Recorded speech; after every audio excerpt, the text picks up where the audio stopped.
Welcome to Happy Path Programming. I'm Bruce Eckel. I'm James Ward. All right. Well, welcome everyone. Today we have with us Donald Fischer, who I worked with back at TypeSafe, now Lightbend. And I kind of hate that I always have to say TypeSafe, now Lightbend.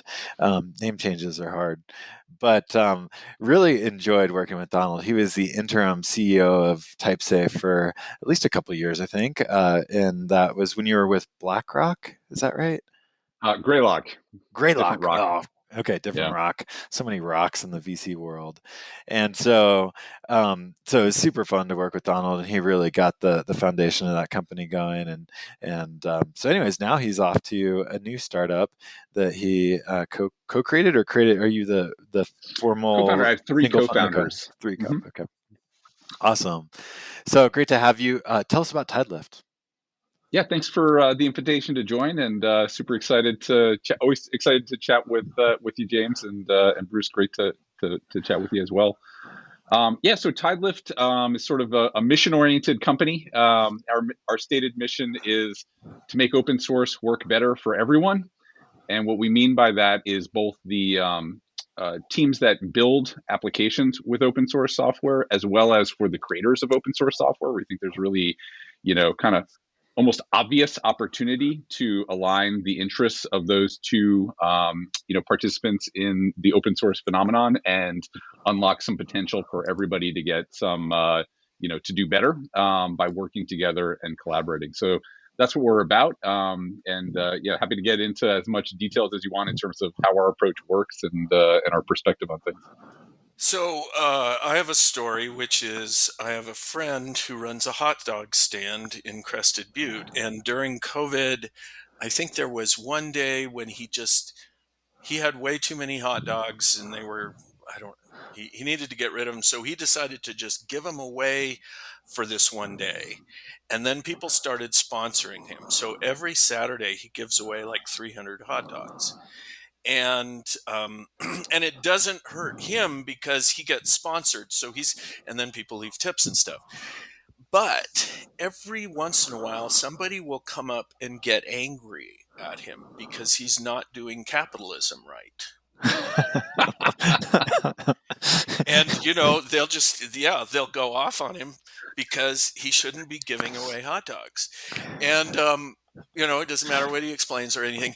And I feel like there's some relationship to, open source and what's happening. I mean, it's kind of a reverse thing because the open source developers are not getting paid and they're creating tremendous value. They're creating much more value than closed source programmers in general. And the closed source programmers, of course, are using a ton of open source in order to create their programs. And I just find the whole thing so frustrating. And I've beat my head against the wall trying to come up with some different model because what I want, my understanding is that what you're doing is, working on, okay, let's do maintenance, and there's the consulting model and all that kind of stuff.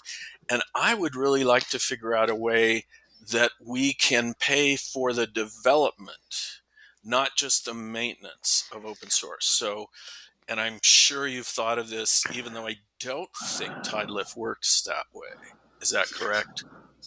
Yeah, well, look, first of all, I love the hot dog story, and I thought you were going a different direction with it. I thought you were going to say that once you started giving away the hot dogs, all of a sudden, all the people who had been happy to pay for it came back and started complaining about all of the parts of the hot dogs that they didn't like. The bun seems a little stale, or should have had more ketchup on it. That would be more similar to open source, huh? Yeah, that's like the open source maintainer experience. It's like you give this gift to the world. Appreciative. They just love, and they're always surprised and they just, they're just amazed that this thing is happening. But I think that's because they're face to face with him. And Maybe. Whereas, when you download some open source and it doesn't work right, you're just going, software, it's not working right. You idiot, you should make it work right. And they're not conscious that this isn't a commercial product.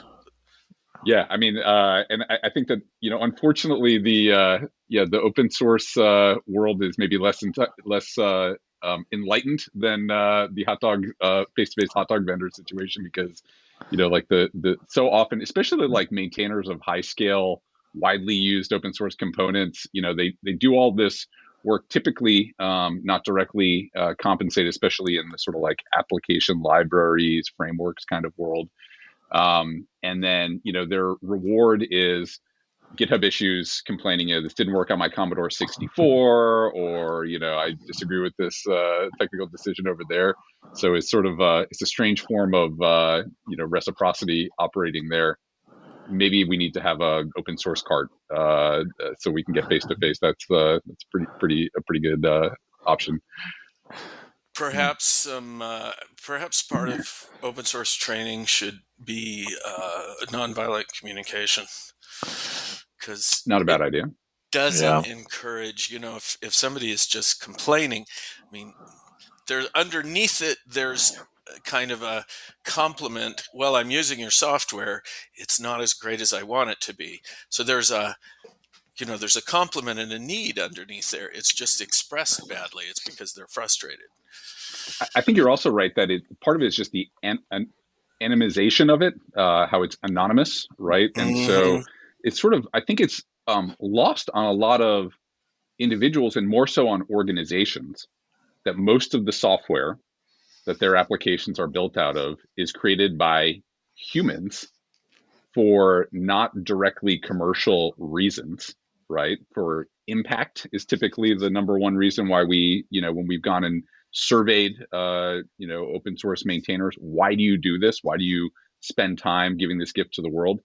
Typically, what we have heard, especially from this audience of the sort of, application development libraries that, flow into people's applications that they build, they like having impact on the world, knowing that their creative work is being used, et cetera, right? And I think so many organizations are used to more of the traditional vendor model, where like the components used to flow in from Oracle or Microsoft or something like that, and they were all written there. And there's this more kind of commercial element to it. It's like, hey, I have a complaint about this thing. I don't, I want to file a support ticket.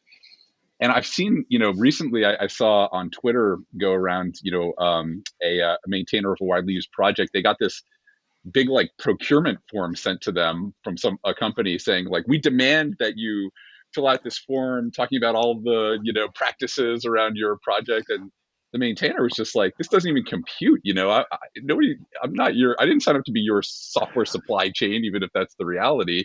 I'm like doing a creative effort over here, and you want me to fill out TPS reports. It's kind of a broken mentality. But I think it mostly stems from a lack of understanding, because it's kind of an amazing thing that it works, right? That creative energy creates this set of technologies that then individuals, but also organizations and governments and everybody can build on, and now is sort of dependent on.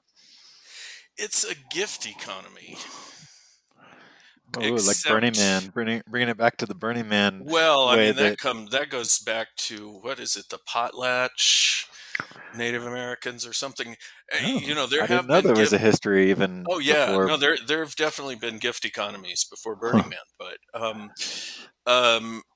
the problem with that is that it's got to be reciprocal. It can't be, I'm giving you things and you take them and you make a lot of money off of them, and you don't. The gifting has to be bidirectional.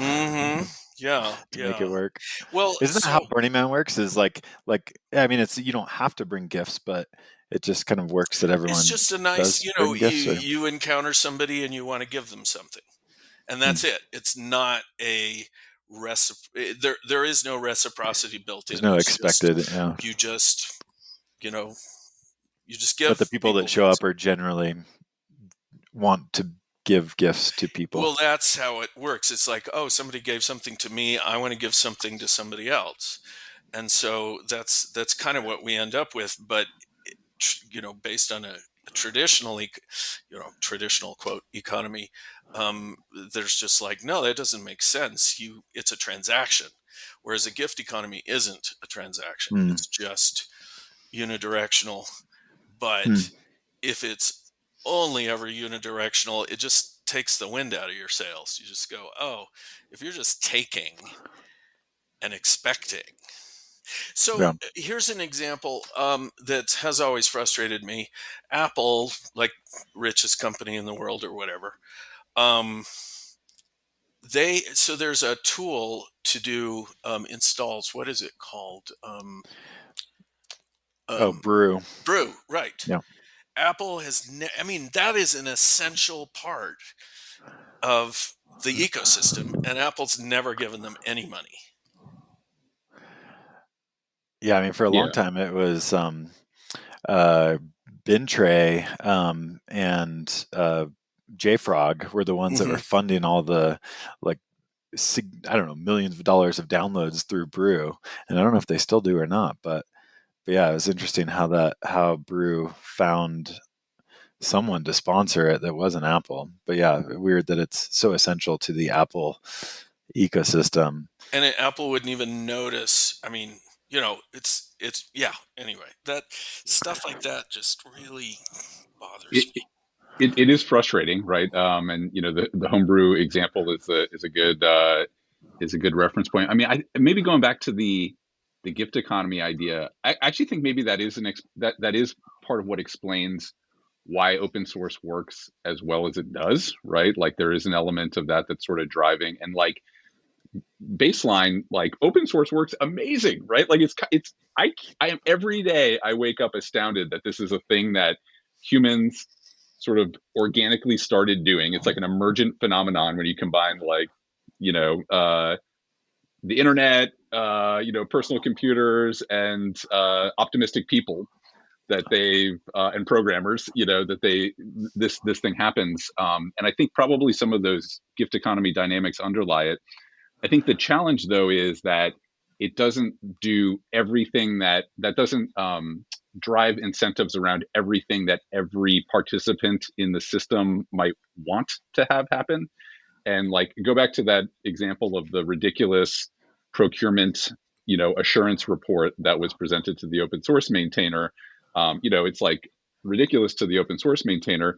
To the organization that's making that request, no, they're actually serious, right? They're like, we're I don't know what it was, an insurance company or something like that. They're like, they have customers that they have to take care of their data. Like they're trying to do the right thing as well, And it right? So could for them maybe be a compliance issue, like maybe a government is yeah, requiring this from right. them, and Yeah, I'm sure they're doing it for actually good reasons. It just kind of comes off kind of weird when it gets projected through that channel. So, that's where with Tidelift, with our initiative and our company, we're trying to explore, hey, can we kind of expand the boundary of what gets done, to give creators who would be interested in doing more, where there's some additional incentives and guardrails and help, process and tool help.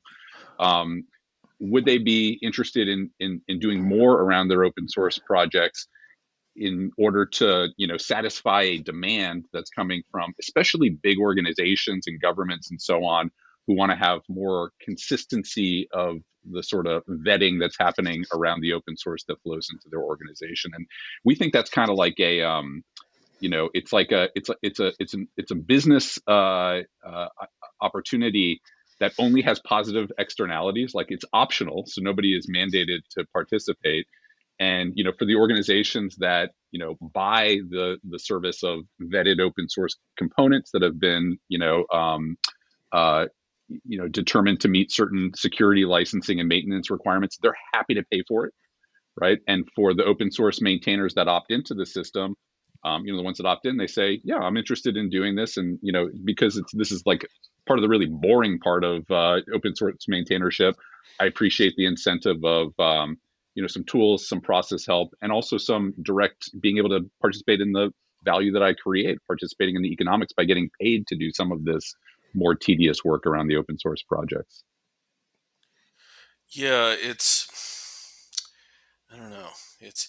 I mean, most of these companies, I suspect, the idea of open source, even though we live and breathe the thing, for them it's like, wait a minute, a free thing that we, and they don't know, and they're used to paying for things, and they have the money to pay for things, etc.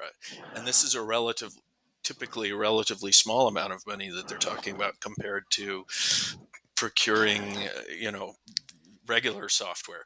And but it's just like it doesn't fit in their model. And In a huge number of ways, it doesn't fit in their model. So at one of my mhm, previous companies, we were trying to sponsor an open source project with a incredibly low sum of money. It was like a couple $1,000s, and you would not believe the number of meetings and things that I had to go through just to give a couple $1,000s to an open source project, like lawyers and accountants and like it. And it was extremely hard because it's like, is this a donation? Like, should this go through the foundation and not through, it was just so out of the ordinary to do that it was incredibly hard. It was wild. and who knows, maybe that is what's holding people back so much. It's like, no, this is too weird. We don't know how to do it. And it would take so much time. And if it's for $2,000, it's not worth it. If you make it $20,000, then, the amount could be too low.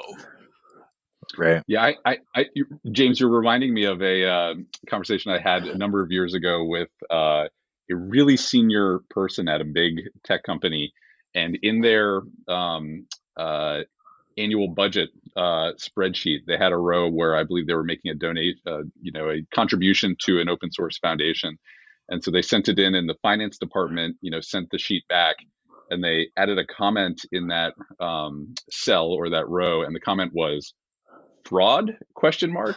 And Oh, their argument was, wait, so you want to just take our money, the company's money, and give it to your friends on the internet in exchange for nothing?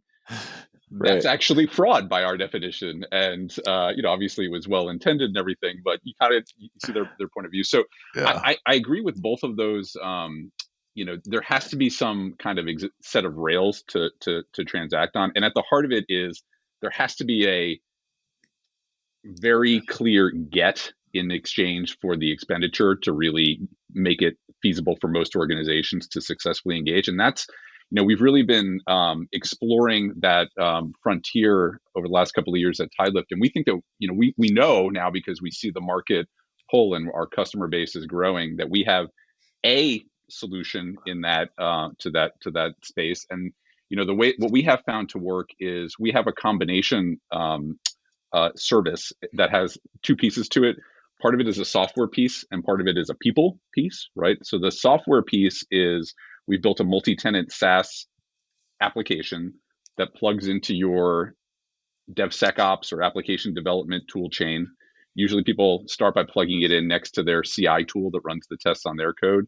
And what we basically do is we make sure that the third-party open source packages that are flowing into your app have been vetted to meet certain security licensing and maintenance standards. Security standards like, it doesn't have a known security vulnerability in it, but also proactive security standards like there is a defined security response policy in place for this project so that when inevitably things happen in the future, it will be handled in a deterministic way, right? And like, just clarity around open source licenses and things like that. So that's sort of the software part of it. And people, organizations are happy to pay for that assurance. Now, how do we get the That's kind of facts, like the base? open source compliance, like Yeah, in a large we're organization there. increasingly calling it an open source supply chain management Hmm. Yeah. tool or solution, right? So is this And a then, place where NFTs could come in handy if they need a thing? oh my You could gosh, I have just no sell idea. them an No comment. NFT. Oh my god. It's for We haven't an explored open that source. frontier, So when the Bruce. organization says, "What are we buying here?" You're buying Buying an an NFT, an open source NFT. Get it? Yeah. Okay. You know what? right. Though somebody Makes should sense try. now. I think that to the extent NFTs is a real thing, which it may be. Yes, somebody should go explore that Somebody's pattern doing as this well. now. They're like they're doing NFTs based on the Git commit SHA of open source, and I don't. It'd be Yeah. interesting to see how that But plays out. But I think that is likely to break our typical enterprise customers yeah, brain even more. But so, and then just to complete, sort of our take on the thing is like, okay, so you have that tool, but the problem with these tools historically, like the um, uh, SCA tools, sort of like open source compliance tools, the big problem has been the garbage in, garbage out problem, right? Which is like they're trying to enforce these policies, and they're doing that by like running a regex against licenses.txt file and trying to assign like this is like Apache-ish, or there's all this really like messy stuff around mapping CVE vulnerabilities from the National Vulnerability Database to actual releases of actual packages in Maven Central or the Python package index or so on. So our innovation on that front is who is able to address and vet these packages better than the actual open source maintainers of them, in many cases the original creators or including the original creators of those packages. So that's the people part of our solution, is we ask them, help us vet that these packages meet these specific standards. Like all the CVEs have been mapped to the versions that are impacted, and there are proactive policies in place for how we're going to deal with new security vulnerabilities. Tell us what is this license information actually complete? How do you know?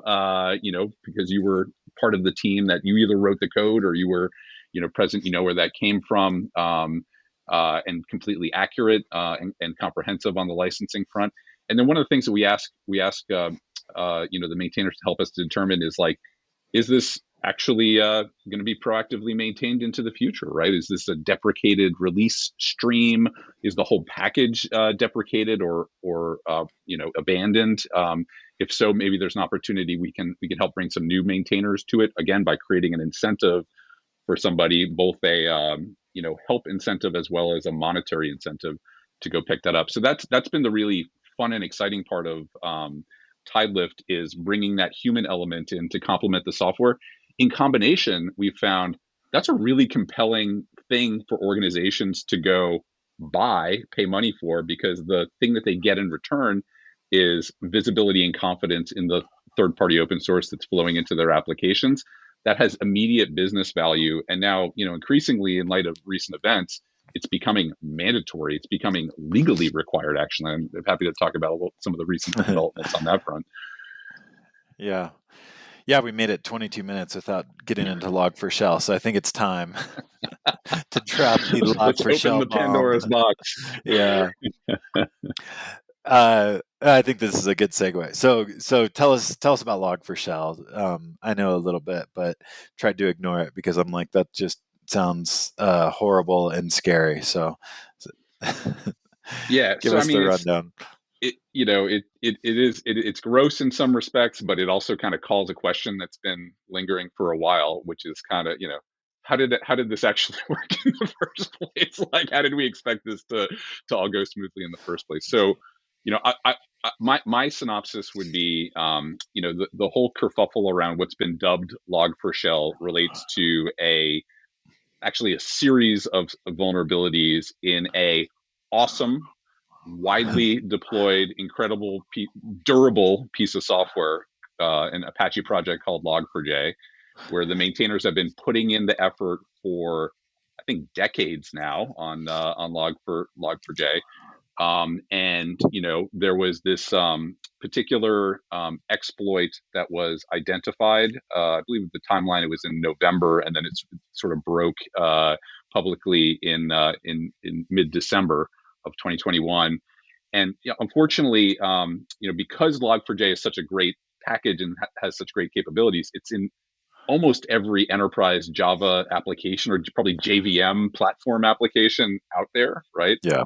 And this particular exploit, it was, a huge, vast deployment, like Surface, like because it's so good everywhere. It's so good. Yeah. And it's and it's been around for a long time. Yeah, as you said. And my understanding was that the problem was that they had put an interpreter. They had embedded an interpreter in Log4j, and so you could just throw any code at it and run it. Yeah, there was this, the so-called remote code execution attack possible, because I think it used like a JNDI interface to dynamically load some code, and so you could put some stuff. Anyways, that's the real, that's why I think it became a front page of the Washington Post class event, because is deployed everywhere, and it was so straightforward to attack, and what it resulted in is being able to load and execute arbitrary code from the internet with the privileges of the host process. Actually, one of the subplots of the whole thing is my understanding is a lot of the early exploits were came out of the world of Minecraft, which is a JVM platform Huh. gaming world, and that the initial exploits were actually for like doing stuff in Minecraft, but then it got weaponized pretty quickly, Huh. and started seeing exploits all over. Games. It's like Yeah, that's like people cheating in games is like driving some percentage of security research. yeah, exactly. Um, yeah, so I think the mechanics of the vulnerability were interesting, like being able to essentially just do anything you want by uh, if some user input was being logged through log4j, then you could do anything on the system, and that is pretty darn scary for and it being in so many legacy systems. I think one of the interesting things about this is that when we think about solving some of these issues, we think about solving it with today's technology, where how source code gets to production, and you can then go in and patch that pipeline. Patch first know, all right, this production system has this vulnerability, and so now we know how to ship a new release with the fixed version of it.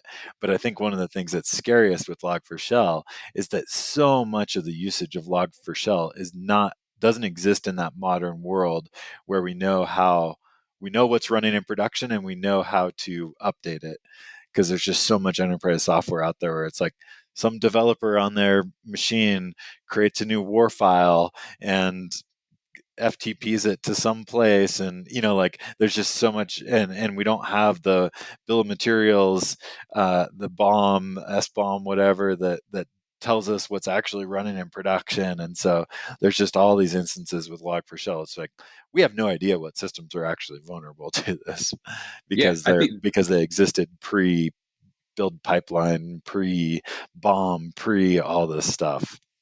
Yeah, I think you're completely right. I mean, and that's been the immediate scramble in most organizations that I've talked to, was just find all the places where we're using Log4j. And many times it's like a Russian nested doll, right? Where it's like inside a WAR file, inside another payload, inside a container image, inside a repository somewhere. And so, that was the initial scramble that we saw.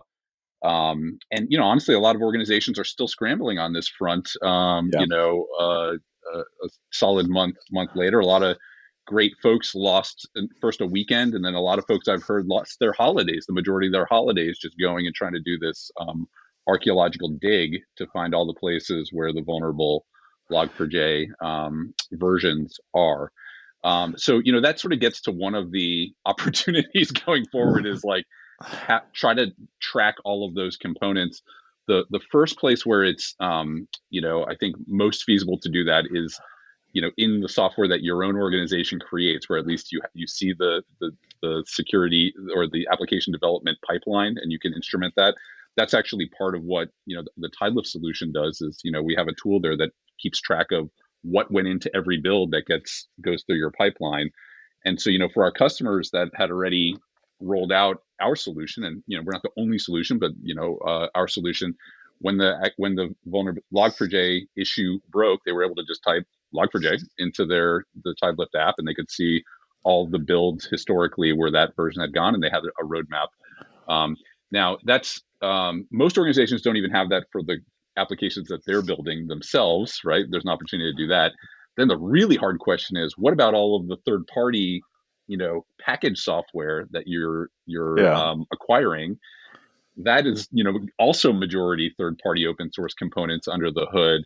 And that's where this whole conversation around software bills of material comes in, and the sort of always providing the requirement or mandate to always provide an ingredient list with your software application, even if you're selling it as a whole solution to another party.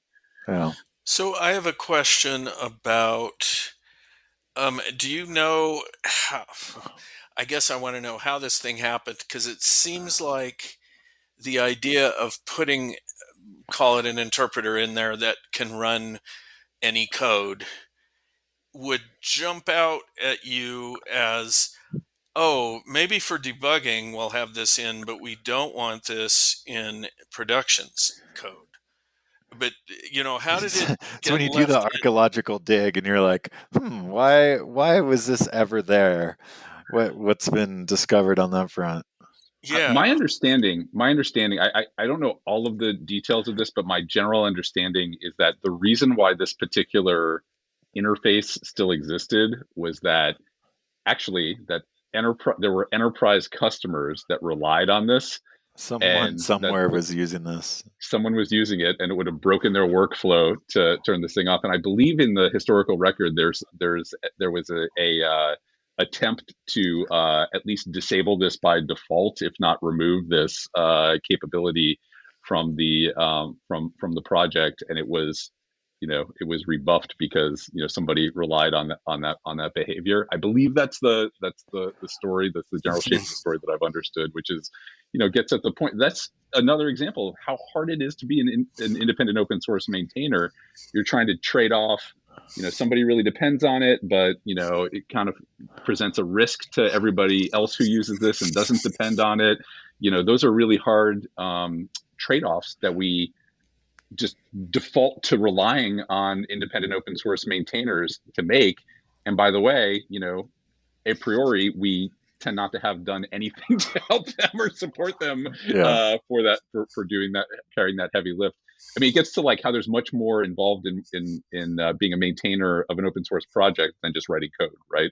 You're also a judge and a jury, and I don't know, a lot of things. Yeah. Yeah, and I think the other scary element to this is that there's no way that this is the last time that we see this kind of vulnerability happen. It seems like this is just going to become much more of the norm because the surface area is so massive now for open source usage across the world, and so we're going to see another Log4Shell probably in the next 3 to 6 months, and now the security researchers and hackers are, I think, more invigorated to find these kinds of things, and so they'll find them, and yeah. So how do we like foundationally address some of the challenges around this? Like,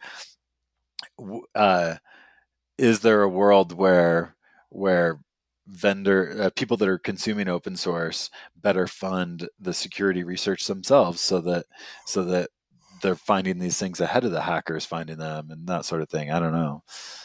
What's Yeah, your I mean, thoughts on that? Like, I think that's where it goes, right? Is so what do you need? Okay, once this Log4Shell thing has happened, and that felt bad. First order business is like, okay, we got to deal with this fire that we have right now, and then like, how can we install like a repair the sprinkler fabric of system, the or foundations that we've built yeah, on. let's have a fire department or something like that, right? Right. So I actually think our perspective, Tidelift's perspective, in the work that we're doing, kind of bears on both halves of that. So on the incident response issue, for organizations that have like used our tool or other tools to instrument and have a software bill of materials, they can respond much more quickly because they can find the hotspots, right? They can go and they see the fire in the walls and they can go pour water on it, right? So that's part of the solution. But then part of the solution is like, let's use fireproof materials, or let's have a fire lab that's like seeing if couches are super flammable or something ahead of time. That's the point of, how can we address these things upstream? And, again, part of our model is we, in addition to providing these tools to organizations that are consuming open source, we also have this paid relationship with open source maintainers where we ask them to do things. And the early things, the first things that we've done are the basic hygiene items, like help us map the security vulnerabilities to the impacted versions of the packages and help us with the license information. But the more incentive that we provide there, including in the form of monetary compensation, the more we can ask those open source maintainers to do, like, hey, run this static analysis tool, or a fuzzer tool to try random inputs into your APIs. And there's all kinds of security practices that could be done for almost any open source package, but in some of them they are, but it's not systematically done across all of them. So we think part of the solution is, by including those open source maintainers and giving them a good incentive to do that, we can trigger specific preventative activities to be taken. And there's also this spillover effect, which is like the more income that independent open source maintainers can derive from their open source work, the more time they can kind of spend on it in general, right? And prioritize that versus maybe their day job or leisure time or whatever else they have on their plate. They can spend more time on it. We think that will, on the margin, help head off more of these issues in the future. Is it going to is everything going to be fireproof forever going forward? No. Nobody wants to live in a purely asbestos world, right? But there are things that we can do in sort of a measured approach, I believe. So, do you also try and provide the tools for, testing the security for people? Because it seems like that would be helpful. Yeah, I mean that's where we're going. Is we try to show up with both monetary incentives and then also a list of things to be done. But then we try to help, right? So like an example is, one of the really painful things about the Log4j incident, or this Log4j vulnerability, the one that's called Log4Shell, is that there was not a my understanding is that there was not a complete responsible disclosure process followed in advance of it sort of breaking wide open on the internet. My understanding from reading some of the press around this is that there was the Log4j team was notified in November. I think it was a team at Alibaba, and it kind of didn't get, there was not a CVE assigned for it before it sort of became widely known on the internet. So just having more pre-wired, predefined process in place for what is going to happen. I mean, it's a simple technology, right? It's not like a fancy code analysis thing, but just having that is a useful thing. And when we onboard new projects to be part of the Tidelift maintainer network, we ask them, do you already have a security response plan and policy and mechanism in place? If they don't, then we have a default one that they can sign up for, where we will help with the CVE creation and the security response, activities. I mean, if you're, my history is, as James knows, myself and actually all three of my co-founders, we spent time at Red Hat in the, early days of enterprise Linux there. This is one of the things that internal Red Hat maintainers have support with. There's a security response team that helps you when a new CVE breaks to coordinate, responding to it, also, writing it up and going through the responsible disclosure. That's an opportunity where independent open source maintainers typically don't have that service bureau to rely on. They don't have a partner to rely on. That's one of the things that we're advancing the state of the art on with Tidelift. So, is there a minimum size for a project that you will? Because I mean, some of the JavaScript utilities can be very small. Yeah, well, no, because it doesn't solve the problem if there is, right? Like, there's the notorious left pad incident, right? The Yep. JavaScript library that just adds, white space on the left side of a string. And it's in a sense a trivial package, right? Almost kind of like people make a joke out of it, but when it was used transitively by like hundreds of thousands of projects. Yeah, it was or used something. everywhere as a transitive dependency. And when it got pulled, there was an incident where the maintainer was frustrated, pulled it from the npm repository. The internet broke. So the reality is that even these little tiny things have this asymmetric risk profile, right? Log4j as well. Like a lot of people they started taking Log4j for granted, right? Java developers, JVM developers, it's kind of everywhere. It's pretty battle tested. You don't think about it that much, but then when this issue broke, it ended up taking over people's holidays and losing engineering teams a month or two. Is just perfect for this. The one with the blocks and the one little block maintained by some person in Cincinnati on their evenings and weekends or whatever. It's exactly right. Yeah, I know the one you're talking about. But yeah, it gets to the challenge, and that's why it's so hard for organizations to address this problem. It's actually not a problem of it would be wrong to state the problem as we need support for left pad. Like that's not actually the problem, and they can't. Again, it's another thing that organizations are not equipped to go sign up 10,000 different support policy, subscriptions or contracts for all of their 10,000 dependencies that are constantly evolving. They need Yeah, I mean, help governing the whole thing, and that help is, we think, needs both like automation and software as well as humans who actually know the ground truth about the history of these things and it can impact the future of these projects as well. yeah, I mean, if you think you're a startup today and you are building something with software, the number of lines of code and number of people that you depend on from open source is just astronomical. Like everything from the operating system to the languages to the frameworks to the like all of the pieces that you are depending on.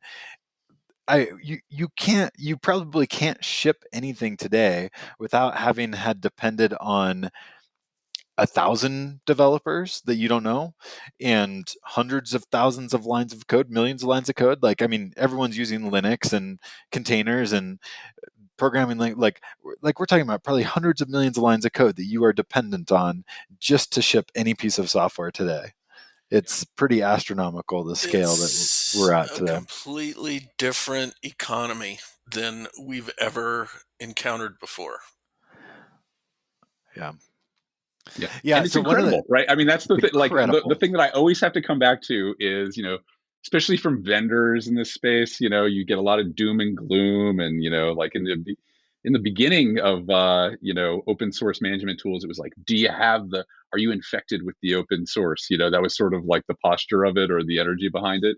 And it's just completely the wrong way to approach the reality of this, right? The How reality long? is open How? source is amazing. We got to find ways to make it even amazinger, right? Yeah. Mm. That's the big opportunity, I think, for businesses and organizations and individuals around open source. Like, What yeah, what let's year make it was even better. what year was Cathedral and Bazaar written? Oh gosh. 70s or 80s?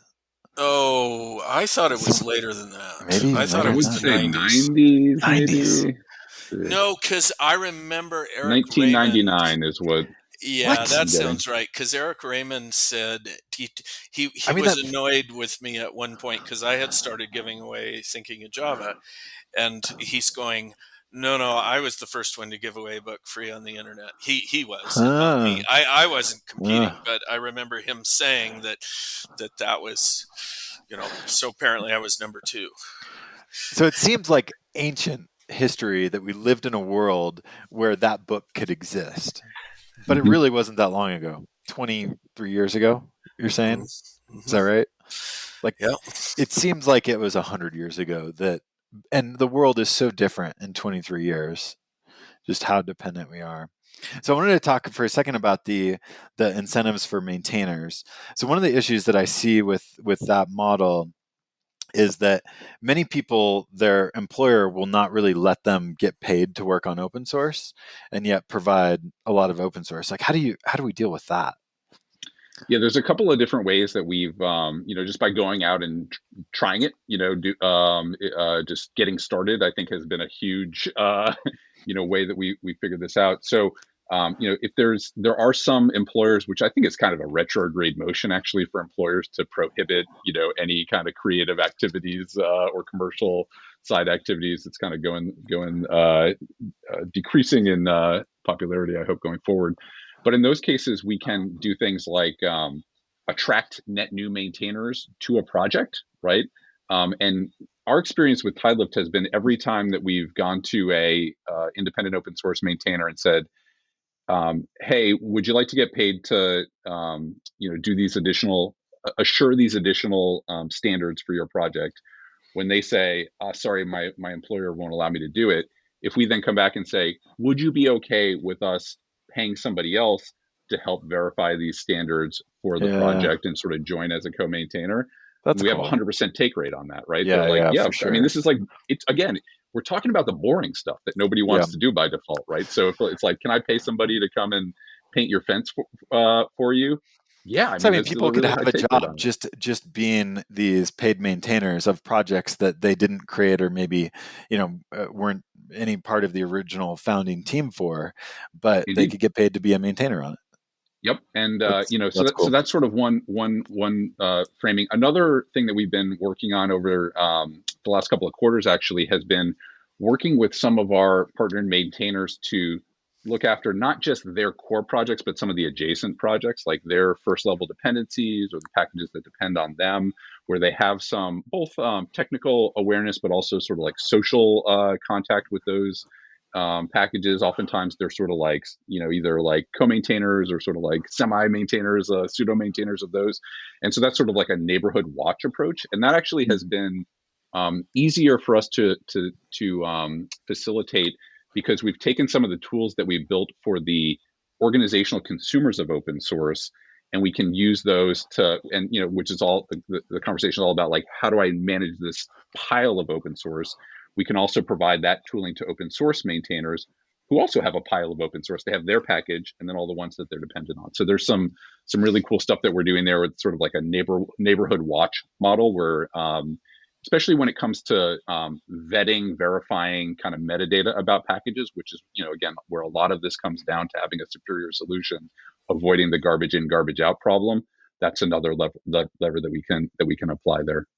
Oh, that's cool. So our friend, Bill Venners, one of the ways that he maintains Scala test is, well, his wife is Malaysian, so he spent time there, and he met in one of his trips long ago, he met this young man who was really sharp. And of course, whenever you offshore, it's like you never know what you're getting unless you have like some personal experience with him. And he's been using this guy for a long time, and he's able to pay. I mean, it doesn't cost Bill a huge amount, but he's able to pay him more than he'd get by being a programmer in his country. So it's like a complete win-win situation. And it seems like for some of the projects that you're talking about, that might be a resource. Yeah. Good offshoring. Yeah, well, and some people are self-offshoring, right? Like, so a couple of Right. our, maintainers have opted into living in low-cost geographies Hmm. specifically because they want to be able to be full-time open source maintainers, Wow, that's a which is a commitment. really cool model. And but in the fullness of time, it shouldn't be necessary, right? Like, if you just think about how much value are these folks creating, and how valuable is the going through doing these additional boring parts for so many big organizations that rely on this stuff. I mean, third-party open source software is typically, we see about 70% of the application code in almost every enterprise. There's a lot of value there. And so, our end game is that we don't want to just, people talk about open source sustainability, like, will they starve? Will the open source maintainers starve? We think the end game should be open source maintainership should be like a celebrity. They should be rich, right? They should like movie stars, or in technology closer to home, creator economies like TikTok stars, YouTube creators. The stars on those platforms are making millions of dollars a year for their creative work.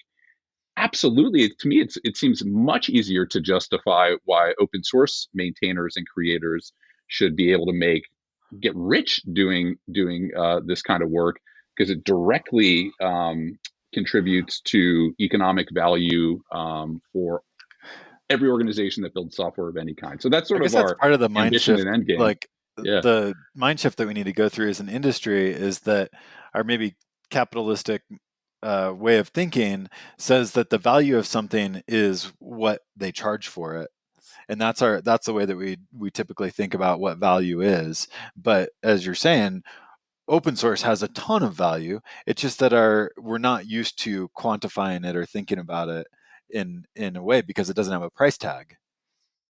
yeah. And so if we can find the my opinion, if we can find the opportunities for additional attributes that the software could have that would have to be paid for. That's a way to sort of unlock that opportunity, right? And so what we focused on is the combination of tools to ensure that you're consuming this vetted open source components to objective standards, and then the partnership of those independent open source maintainers to do, again, boring, tedious. A lot of it is sort of like data accounting style work to provide clean data as an input to that process.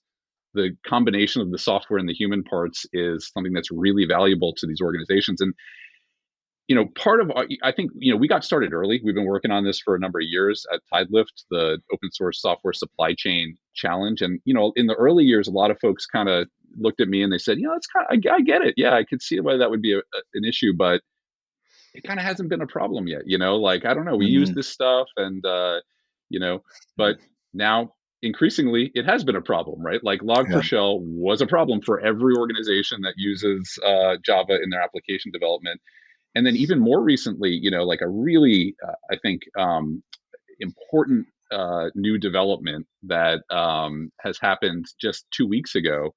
The U.S. Federal Trade Commission, the FTC, came out with a very, very blunt statement warning all commercial organizations that they need to pay attention to specifically this. I mean, they put out a statement. They said, the duty to take reasonable steps to mitigate known software vulnerabilities implicates laws including the FTC Act and the Gramm-Leach-Bliley Act. That's the Consumer Data Privacy Act. They talk about the specific example of Equifax. Remember the Equifax breach? Also actually relating to an open source Apache Struts project. Yeah. In that case, it was a known vulnerability that had been disclosed and had not been patched and was able to be exploited. And the FTC, they point to the fact that Equifax ended up with a $700 million settlement. And then the FTC concludes this,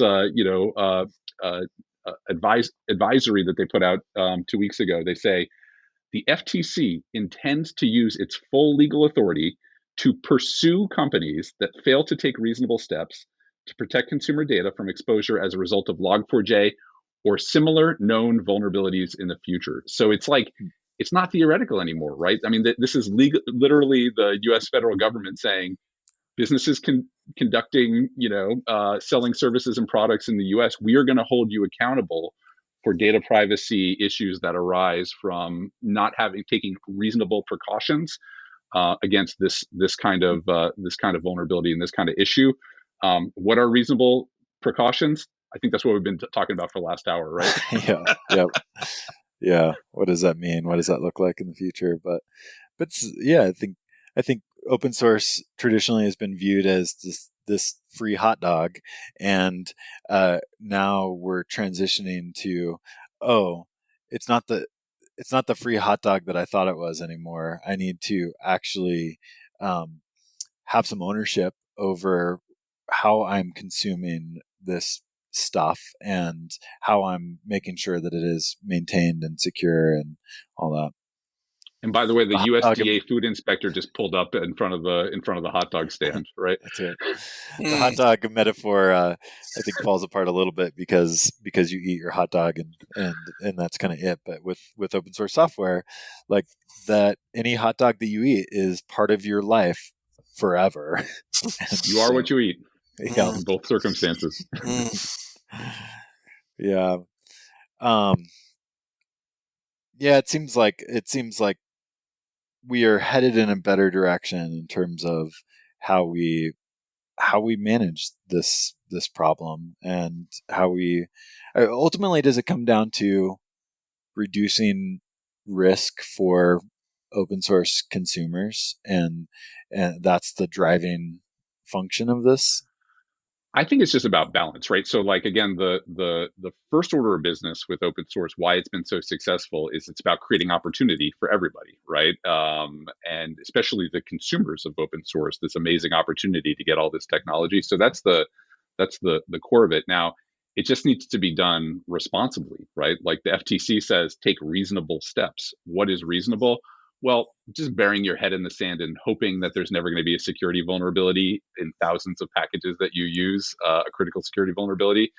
that's not responsible. It's ignorant, right? Like software has vulnerabilities, they get discovered over time. It doesn't, I mean, I guess there are some, theorem prover systems and so on that, but that's not mainstream software that people are building building applications with today in most domains. And so, we need a balanced approach that provides for that opportunity and upside, but takes some reasonable measures to mitigate obvious risk that comes along with it.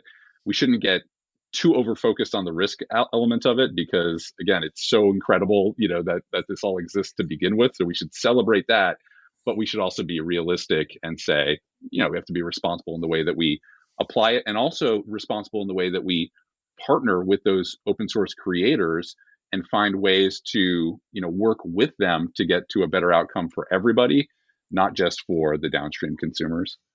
One of the metaphors that I think about with this is the organic brand. And I don't have my understanding of this may be a little off, but the way that I understand it is that for something to use the organic label on their food, they have to pay money to an organization that owns that brand, and then that organization makes sure that they are complying with a variety of organic standards in order to label something as organic.